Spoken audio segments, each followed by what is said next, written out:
What I find more frightening and saddening than the thousands of rockets flying over my head here in Jerusalem, or the rioting and hatred in Lud and Haifa, in Akko and in Sheikh Jarrah, is the surfacing of virulent anti-Semitism in London, in New York, and in Canada, the capitals of the world. Why is it that, far from being a thing of the past, anti-Semitism continues to fester beneath the surface, ready to erupt whenever there's the slightest pretext? In early 1941, almost the entire Mir Yeshiva escaped from Vilna to Kobe in Japan and thence to Shanghai in China.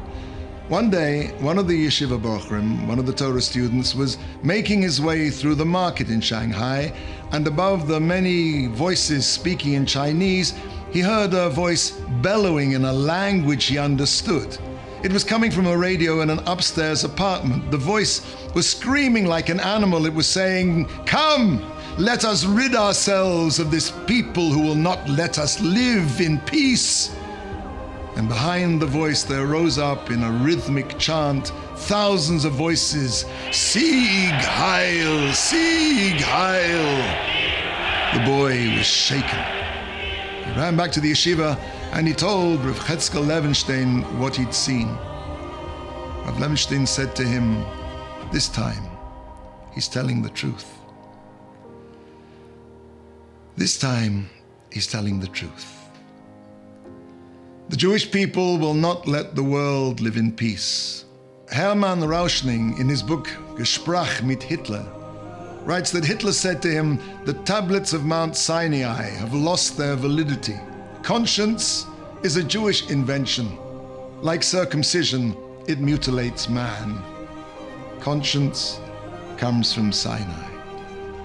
The Torah mandated a revolution in human behavior.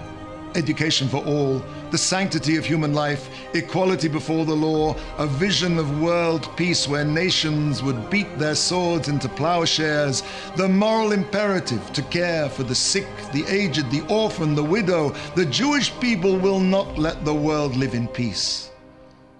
Our sages teach us that Mount Sinai, or Sinai in Hebrew, is connected to the word Sina, which means hatred. When the Torah descended to this world, it was accompanied by anti-Semitism. One of the Torah's great gifts to the world is the verse in Vayikra, Leviticus, "Love your neighbor as yourself." The Torah came into a world which believed in love yourself, pamper yourself, spend on yourself, grab for yourself, murder for yourself, indulge yourself, go for it. The me generation is ageless. Why should I be surprised at the poisonous hatred of Jews in the capitals of the world? Has anything really changed in the last few thousand years? Is the world less violent, less hedonistic, less selfish than it ever was?